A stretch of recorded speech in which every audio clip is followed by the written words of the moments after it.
Okay, welcome everyone. Today's topic is learning the money game in real estate. So we're going to talk about some basic questions and then we're going to go into the topics that you really need to understand very well to be able to successfully grow in real estate, understanding where the money is coming from. Not only that, where you're going to use the money, and most importantly, for you to have very little money stuck in the property. That's the ultimate objective, to use other people's money so that you can grow exponentially in real estate. Because one of the mistakes that people make is if they have, let's say, 10,000, right? Boom, they put it into real estate and boom, that's it. They might buy one property and that's it, and they won't be able to grow. So I'm going to show you how you're going to be able to recycle money in real estate to exponentially grow, and what all the sources of money are, and not only that, but basic concepts, mindsets that you need to fully understand. Okay, so let's dive into it. So I want to make sure that we understand the cash flow. Okay, so we're gonna start with basics: income, assets, expenses, liabilities. And it's gonna be super simple, friends. I'm gonna tell you why the rich become richer and the poor becomes poorer. Okay, just understand these basic concepts. So in here, somebody has a job, right? 9 to 5. So they call these a rat race, right? Where they have to go to school. That's how we were all brainwashed, right? To go to school, get a job, get married, buy a car, have kids, um, climb the corporate ladder. But guess what? You are always chasing money. So you go to school for 16 years at least, and then you're expected to work 40 to 60 hours. And to make things worse, you're barely making it, paycheck to paycheck. And it gets worse. The government, IRS, taps into your income. They're going to take away 20 all the way to 40% of your income. So is that a life? A life without freedom, it's not a life. So that's what I want to give you, the secrets and tips of not only financial freedom, but most importantly, freedom of time. Okay, so you've got to understand these basic steps. So this is what happens to most people. So they have a job and they're going to incur expenses. They're going to pay right here. So they have the poor, right, in here. So they have taxes, they have debt. Why debt? Because they buy liabilities, okay? And this is what most people do not understand. So a liability is something that is going to take cash flow out of your pocket, okay? This is so critical to understand, and yet most people do not understand this, that liabilities take money out of your pocket. And instead, um, why is that? So like mortgage, taxes. So when you buy a house, it's not an asset, it's a liability because you're paying taxes, mortgages, utilities, and so forth. So that's coming out of your pocket. So it's making you poorer. And on top of that, you're paying taxes on it, right? So that is why the poor, the middle class remains pretty much stagnant. Whereas the wealthy one, check this out, they buy assets. So you might wonder, well, what's the difference? Why are you putting the same house now on the assets uh, bucket? Well, super important, because check this out. Assets for the wealthy are rentals, and assets are going to bring income into their pocket. Cash flow, positive cash flow. Does that make sense? And let me give you an example. A vehicle, it's the same thing. It's going to be a liability. You're going to pay the insurance. You're going to pay the monthly installment.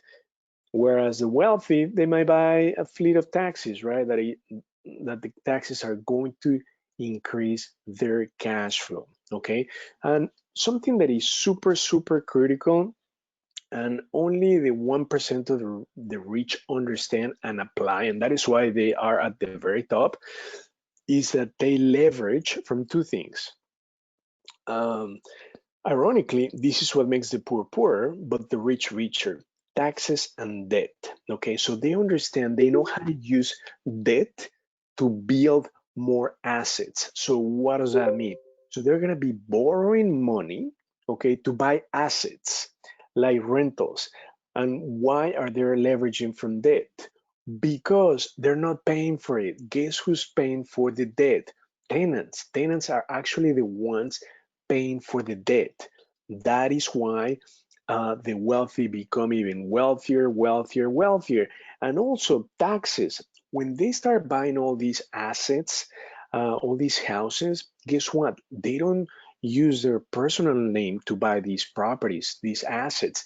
They use a corporation, they use an entity. And guess what? When you use an entity to buy real estate, you have a huge tax benefit, which is depreciation. Not only that, but you can write off pretty much all expenses. That is why they become wealthier. So they leverage from debt using other people's money. On top of that, that debt is being paid by the tenants to increase their cash flow. And on top of that, they if they make 100,000, guess what? They get to keep 100,000. Okay, they're not gonna give the government 20, 30, 40%. Okay, and they do it in a way that is legal, ethical, and moral, because the tax shells that you have when you own a corporation, and most importantly, when you buy assets or real estate under your entity, it is super, super powerful. And we've proven that. Okay. 2019 taxes, okay, they were so low, yet we own several rentals, okay, over 20, 25, actually 29. So it's huge savings. The best tax item that you're going to be able to leverage from is depreciation. Okay, so that is why the wealthy become wealthier.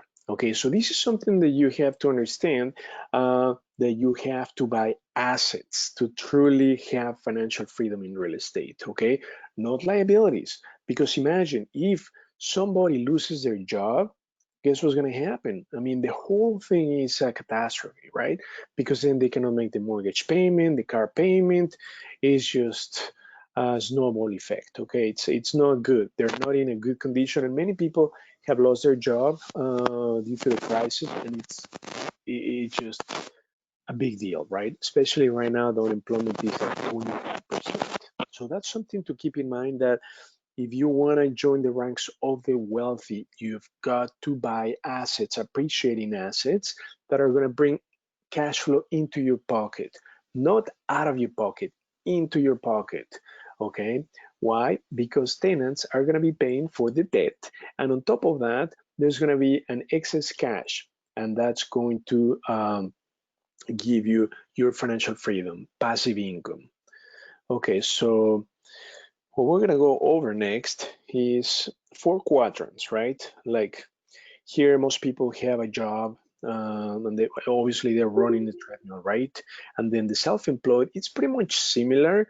Instead of having they own a job, um, such as contractors, rehabbers, flippers, wholesalers, because the minute they stop working, boom, their income goes down to zero. Um, Here you have, you're moving into the third quadrant. This is from Robert Kiyosaki. Here's where you own a system, a franchise, where you're leveraging from other people's money, other people's time. But this is where you need to be. Like the wealthy, they invest into assets, real estate.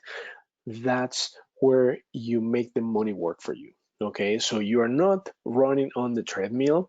Is the tenants. Okay, the tenants renting your properties are going to be running on the treadmill. Okay, so this is how you're going to be able to not only increase your net worth, but accumulate passive income that over time is going to continue to go up, because population grows, rents go up, and property values go up. So everything is going to be cash flow wise much better for you over time, and net worth will for sure increase on a yearly basis. Okay, so next, we're going to talk about the sources of money. Okay, and these sources are so critical for you to tap into.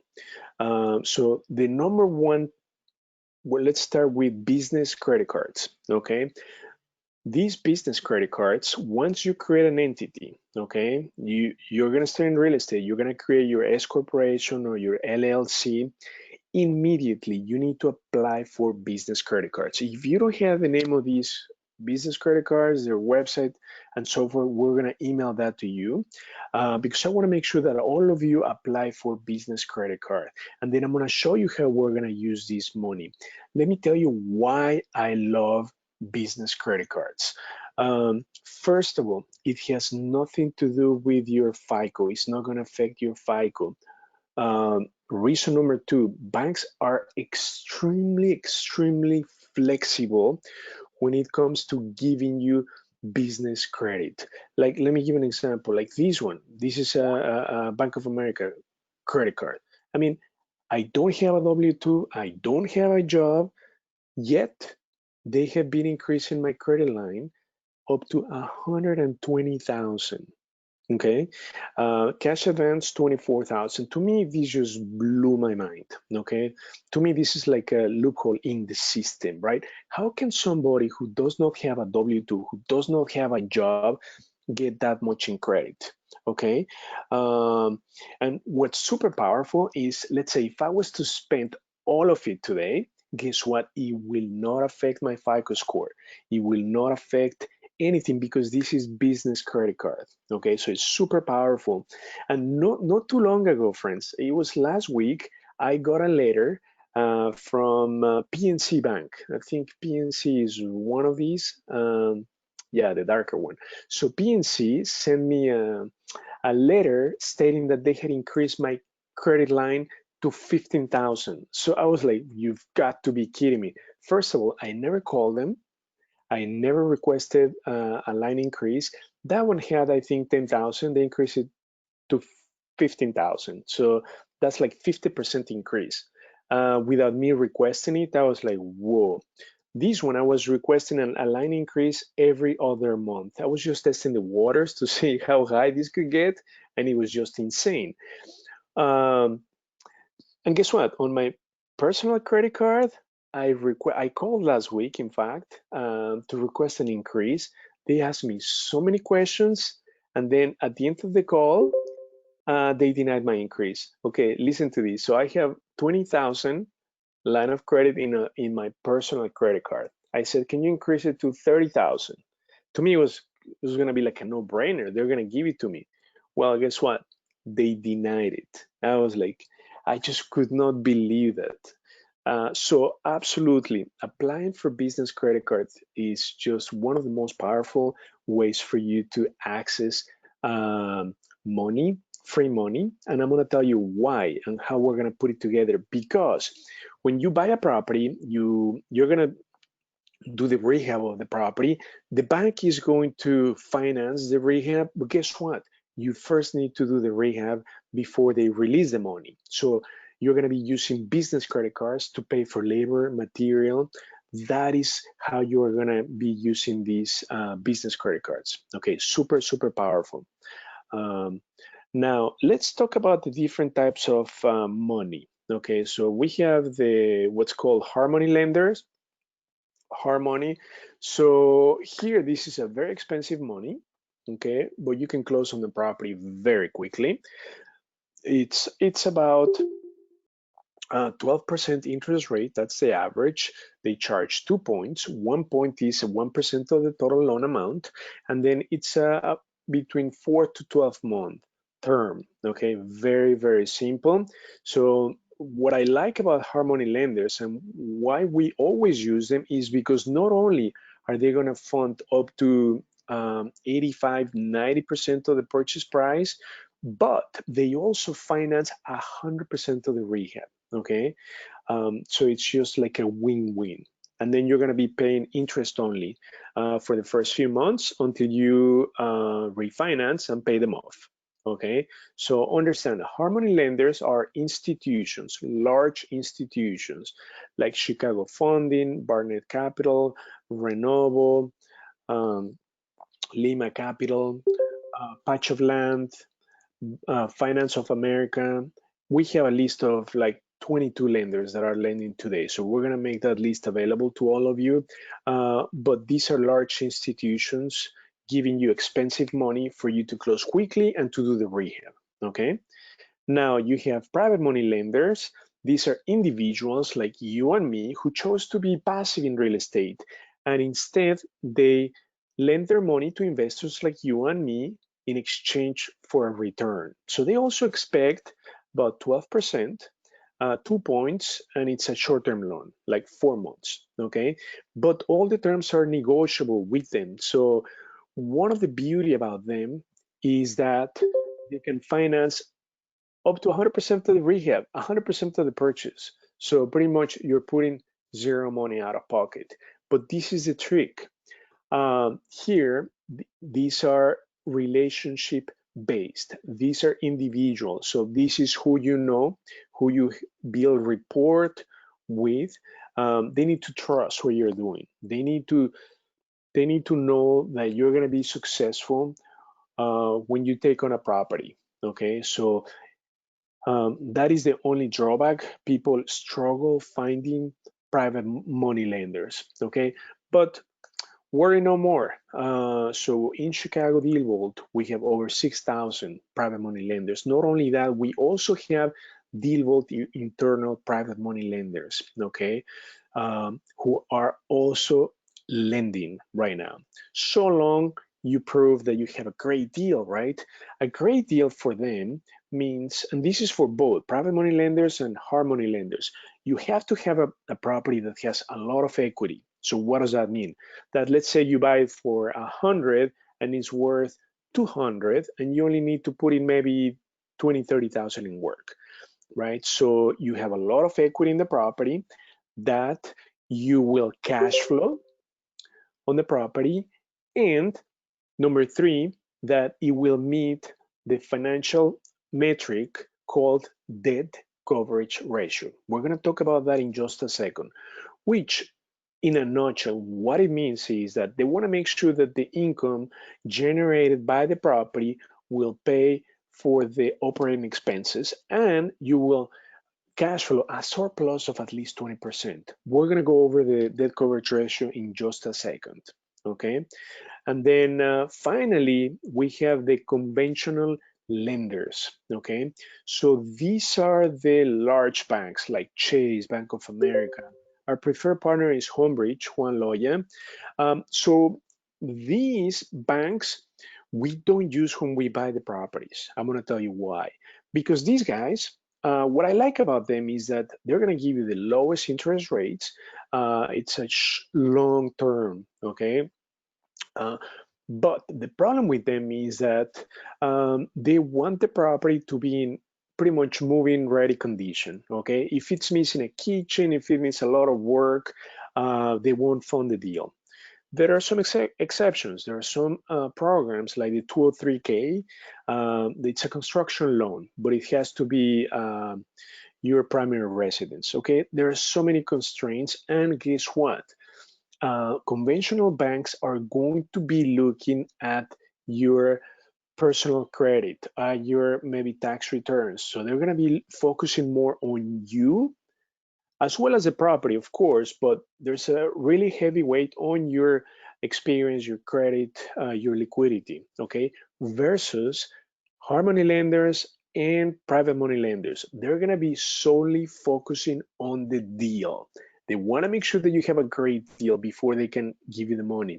Here, it's a little bit more complicated. That is why we never use conventional banks when we purchase the properties. You use them on the back end, meaning to pay off the hard money lender and private money lenders. Okay, so once we bought the property using a hard money lender or a private money lender, and then we're going to rehab the property using business credit cards, and then we're going to request draws from the institution, from the hard money lender to pay off the business credit card.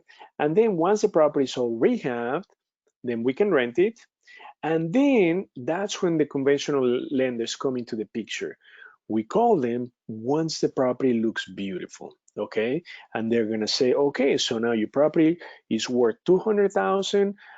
We can give you 150,000 for it to pay off all the hard money lenders or private money lenders debt.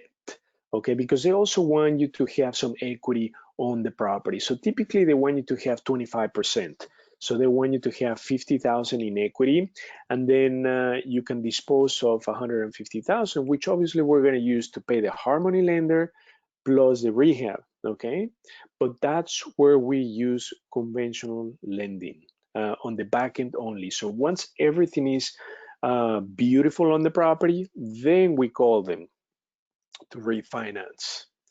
Okay, so here are the Harmony lenders. We have a list, so we're gonna make sure that all of you have access to this list. It's about 20 or more.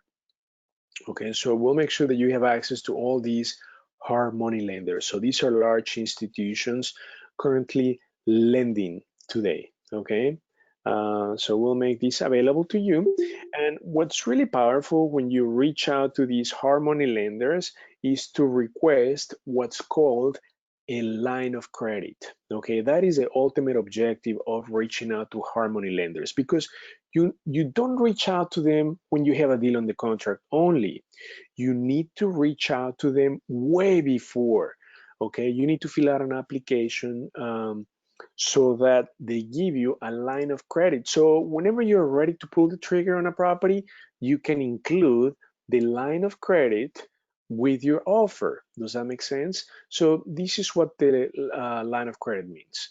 So it's like a huge credit card that you can use to do a rehab on the property. Okay, that's simple, and it specifies the terms. Okay, how much you're going to pay, interest rate, and so forth. Okay, so when you reach out to the hard money lenders, please make sure that you get a line of credit, because if you make an offer and you do not include some sort of proof of funds or line of credit, then your offer is going to be weak and it's going to get tossed or rejected. Okay, you always have to make your case. When you make an offer, you've got to include the line of credit. That is just standard, along with your entity docs, because you always want to buy properties under your entity.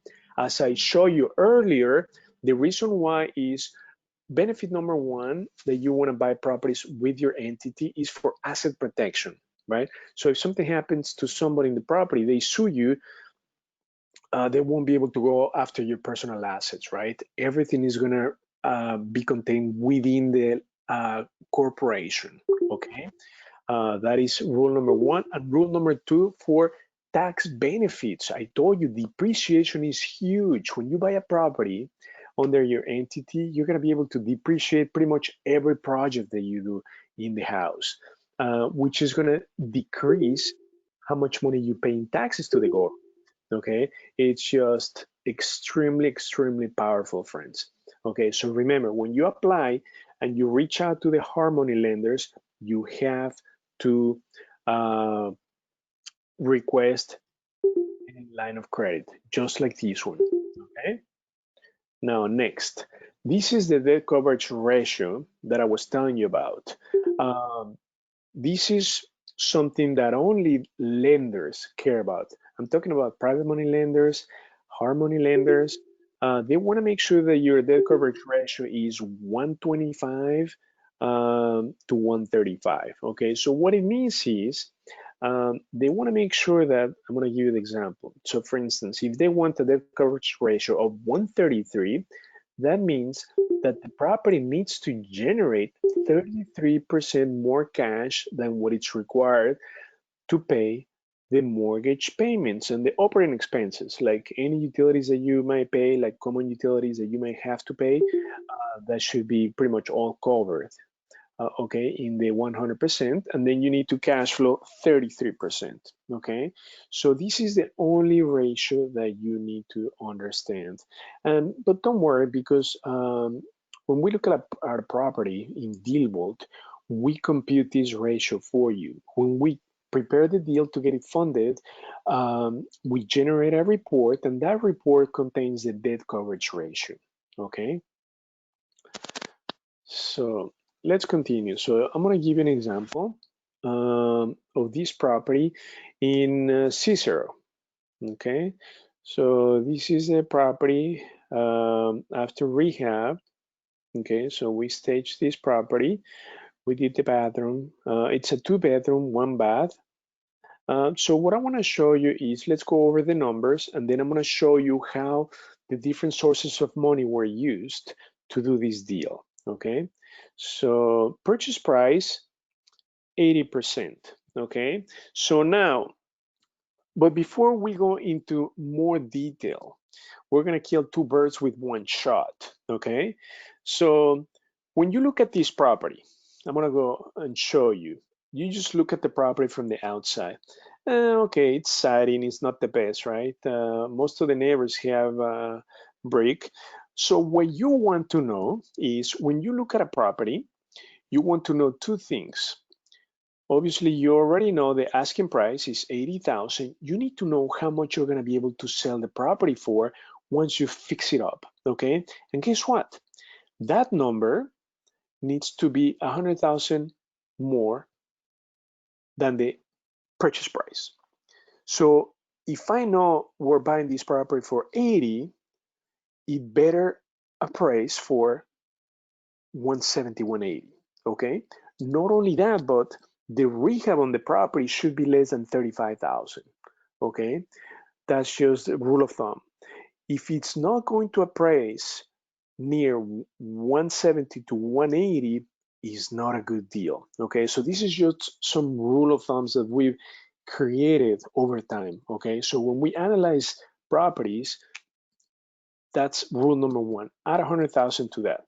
So in this case, the rehab was under 35,000, which is what I told you earlier. Your rehab, when you buy a property, should be less than 35, 40,000, okay? The minute your rehab goes over 35, 40,000, that means that you're touching a lot more systems, like maybe you're touching the HVAC system, the plumbing system, the electric system, the roof, foundation, windows. You're doing a lot more, okay? So you need to find deals that require little to cosmetic work, okay?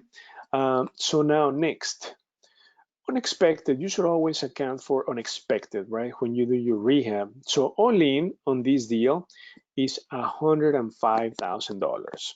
Okay. So now this is what I was telling you. When we bought the property, the lender gave us 90%. So we had to come up with $8,000 out of our pocket. Okay. So now the question is, if you're starting in real estate, where do you get the money from? No worry. Business credit cards. I'm gonna go back to these. Um, you see cash advance, 24,000. So if I need to pay 8,000 right now, let's say 10,000 for a down payment, I'm just gonna go to the bank and then request a 10,000 cash advance. The interest rate is gonna be super high, but it's okay. I need the money now to do a transaction. Okay, so for those of you who are doing just your first property, that's where you get the down payment. So it's gonna be like 10%, and then you have to do the rehab yourself, okay? You have to pay for labor, material, and then the Harmony lender is going to pay you for that money once the work is complete. Because what they don't want is to give you the money and then for you to run and then do nothing, right? And then they're in the hook and you're still in the hook for that money. So they want to make sure that you do the work first, and they're going to send an inspector to review everything that has been done on the property. Okay, so the question is, where are you going to come up with the money to do the rehab? Let me show you. Right here, business credit cards, okay? That's where you want to use business credit cards. You can use them at Home Depot. You can use them to pay contractors, electricians, plumbers. That's the power of using other people's money, okay? So even if you're new to real estate and you want to do one deal, you've got to have business credit card, okay? And the beauty about this, it does not affect your personal FICO score. I'm going to tell you, the only thing that it affects your FICO score is if you default in the monthly payment. So if you just skip and don't make the monthly payment on your business credit card, guess what? Then it's going to get reported to your FICO. So you don't want that, okay? You always want to pay the business credit card. And then, so all in 105,000. So here we used a Harmony lender to give us the money for the purchase. And then once we did the rehab, then we put in $25,000 in a credit card. Okay, so we called the bank, the Harmony lender, and said we've done the work. They came, they said yeah, sure, and boom, they release the 25,000. So we use that money to pay off the credit card. Okay, so now the ARV on the property came at 178. Remember what I told you, from the purchase price, you have to add at least 100,000, okay, for the property to be a good deal. If it does not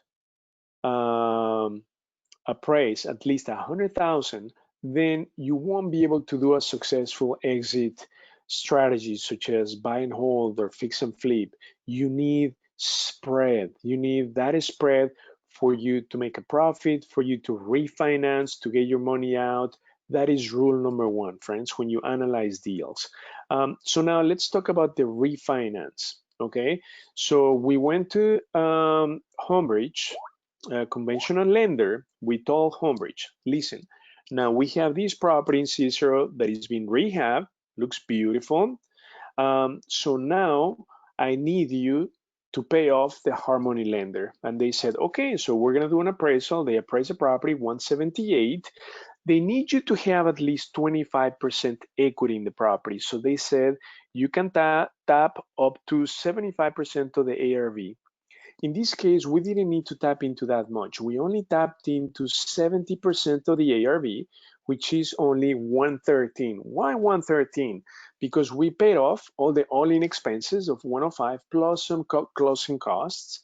So that is why we tap into 70% of the ARV, which leaves, oh, and not only that, but we also did a cash out on these, okay? So let me show you. Yeah, so we also did a cash out on this property. So we took more than what we needed just to have reserves for the next deal. So it depends how much equity the bank wants you to have on this, okay? But you also have the option to do a cash out. And the cool thing is that you don't need a waiting period or seasoning when you do a cash out on your rehab, okay? So in here, we ended up with 30% equity on the property or 53,000. So this is by how much you're increasing your net worth. Okay, so we ended up buying and holding the property. So the property cash flows $500 per month. So remember what I showed you in the first slide. Wealthy people leverage from debt and taxes. So they buy appreciating assets. How do they leverage from debt? Because the debt is being paid by the tenant. So look at this, the rent is $1,550. So the tenant is not only paying for the principal, tax, insurance, okay, they're also paying for all the utilities. And on top of that, they're putting $500 in our pocket. Okay, so not only are we getting pretty much a free property, but on top of that, we're increasing our net worth on a yearly basis because this property over time obviously appraises, appreciates. And not only that, but also the cash flow, right? Rents go up. So that is the secret, friends, of using the different sources of money at the right place at the right time, okay? So for you to accumulate appreciating assets. So remember, assets are going to increase your cash flow. whereas liabilities are going to take money away from your pocket. So you don't want liabilities, okay? You want assets, assets that are paid by tenants, okay? So you are actually not chasing money. Tenants are paying for it, okay? So that is pretty much the ultimate secret and how you can put everything together using the different sources of funding. So you're gonna need business credit cards for sure. You're gonna need to reach out to hard money lenders and private money lenders. So private money lenders, remember, they're individuals, so they're relationship based. So you've got to build rapport. You have to have them trust what you're doing. Okay, so that takes a little bit more time. That's the only drawback of private money lenders. It's a little bit harder versus hard money lenders, right? So they're institutions. They'll just give you the money so long you have a great deal. Okay, that is key number one, and that it meets the financial criteria of the debt coverage ratio being over 1.2. So yeah, this is the cash out, 22,000. We cash out on the property. So not only um, are we having no money in the deal, but we're also cashing out. Does that make sense, friends? So I'm just gonna take some answers, some questions on the line right now. Okay, so are there any questions? I'm looking to partner up to Wholesale with Chicago Land Market. If anyone interested, okay. And then any other question? What is the best way or approach to build rapport with private lenders? Okay, so great question. So you have to, the key thing is to be in touch with them regularly. Okay, not only when you need, you call them. No, you have to be in touch with them regularly. Okay, you have to build rapport. You eventually, when possible, and when things open up, you take them out for dinner. You invite them. You build rapport. That's how you are going to get them to trust you, get them to know you, and vice versa, right? So that's pretty much the tip number one. And then another question is Font and grow. Okay, business credit cards. Yes. How quickly can you start applying for business credit cards? Okay, as soon as you create your corporation, you can start applying for business credit cards. So you can create your corporation in a week. So legalzoom.com. It's my number one resource where you can create your entity, your S Corp or your LLC. And then once you have those, send us an email to support at ChicagoDealVault.com. And then we're going to send you the credit cards, the hard money lender list. Okay, and in Chicago Deal Vault, we have access to over 6,000 private money lenders. So I'll show them to you right now.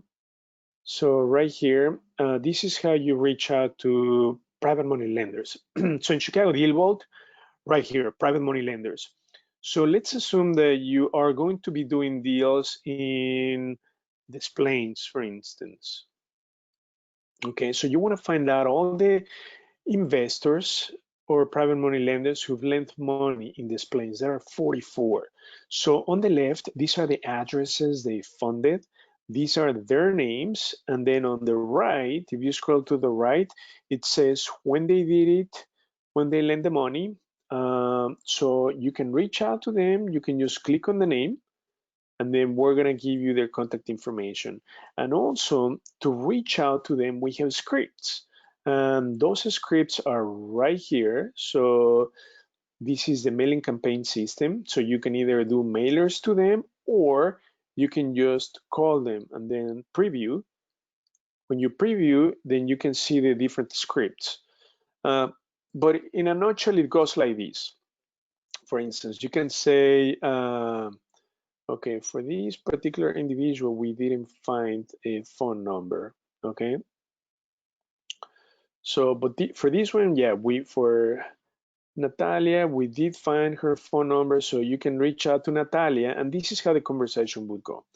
You're gonna say, so Natalia is right here. You're gonna say, hey, Natalia, I understand that you funded a transaction for 9977 Linda Lane apartment back in 2018. I was wondering if you would be interested in making a 12% return on your money, hassle-free. I'm currently investing in these planes. So you want to start the relationship, right? So you need to get in touch with them, call them, and that's just the best way for you to raise capital for your 2020 deals, okay? There's another question. When you first create your LLC and go to the bank, how much money credit will the bank allow on the credit card? Okay, so when you create your entity for the first time, let me tell you. So we hired a company, a third-party company, and they applied for business credit cards on our behalf. So they gave us 7 business credit cards amounting to 40,000 in total business credit.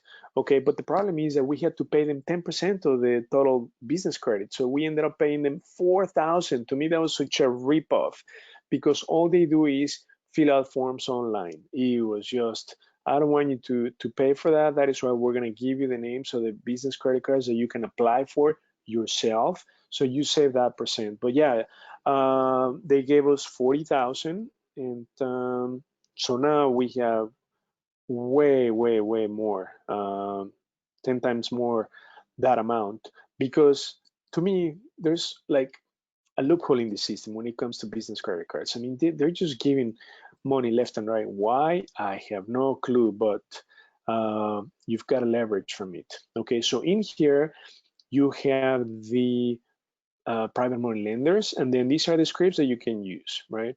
My name is, so you follow the script when you talk to the private money lenders to build rapport, to tell them what you're about, and that you want to pay them 12%, 2 points for 4-month term on their deal. So you'll be surprised, okay? But you've got to take action, right? You've got to get on the phone right now. That we cannot meet people, at least you can do it over the phone, okay? Are there any other questions? So yeah, make sure that you reach out to private money lenders. So let's quickly summarize, okay? Let's quickly summarize what we did today. Okay, so the money game, what are the things, what are the sources of money, how you're going to use them, and most importantly, how you are going to have very little money stuck in your property. First of all, you have to have an entity, either an LLC, an S Corp. Once you have an entity, then you need to immediately apply for business credit cards, okay? Because you're going to be using those business credit cards once you buy a property. You can leverage from the cash advances for down payments or to pay for labor and material once you start rehabbing the property. And then you're going to reach out to hard money lenders. Those are large institutions, okay?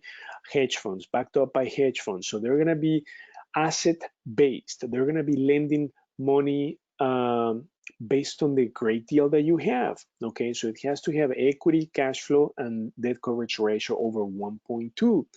Okay, and then you can also start building rapport and build capital with private money lenders. Right here in DealVault, we give you access to private money lenders. So you need to have access to both sources of funding, our money lenders plus private money lenders, because you're going to be using those 2 types of asset-based lenders to help you buy the property, rehab the property, okay?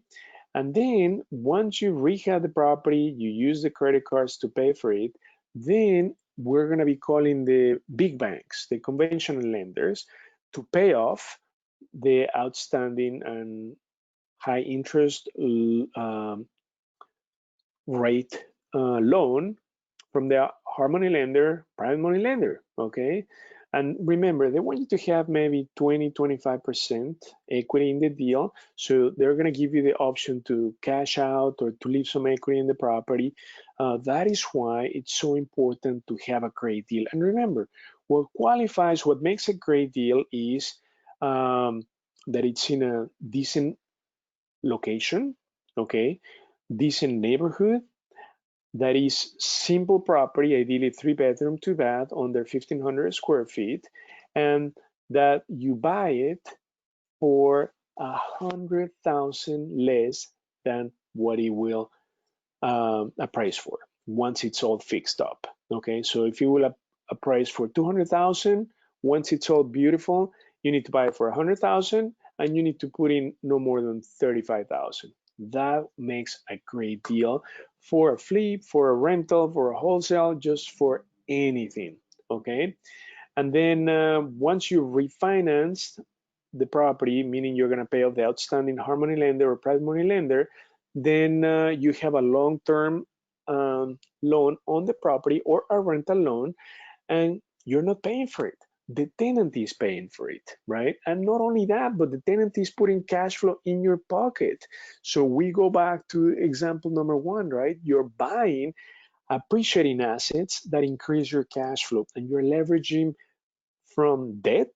This is good debt, and taxes, because you're buying the properties under your entity. Okay, you're gonna fully leverage from depreciation, and if you make 100,000, you're gonna get to keep most of it.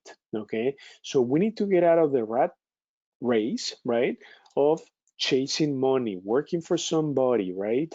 You have to achieve financial freedom and freedom of time, most importantly. And this is how the wealthy do it, okay? By buying appreciating assets that put money in their pocket, okay?